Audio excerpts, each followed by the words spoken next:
السلام علیکم ورحمۃ اللہ وبرکاتہ۔ یہ حدیث رسول اللہ صلی اللہ علیہ وآلہ وسلم کا ایک گہرا پیغام لیے ہوئے ہیں۔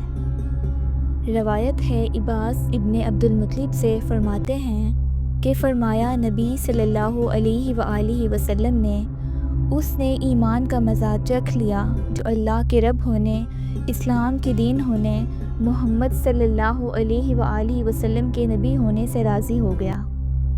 وضاحت: یہ حدیث ہمیں بتاتی ہے کہ ایمان کی اصل لذت اس وقت محسوس ہوتی ہے جب دل سے اللہ کو اپنا رب مانا جائے، یعنی ہر حال میں اللہ کی رضا پر راضی رہنا۔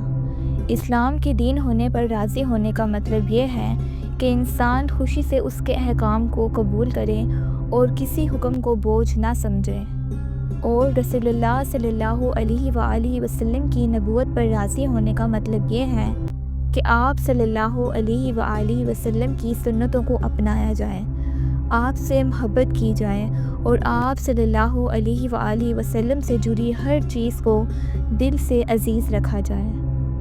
ایسا ایمان انسان کو سکون قلب، خوشی اور حقیقی زندگی کا مزہ عطا کرتا ہے۔ اے اللہ، ہمیں اسلام اور نبی کریم صلی اللہ علیہ وآلہ وسلم کی سنتوں کی سچی محبت نصیب فرما۔ آمین۔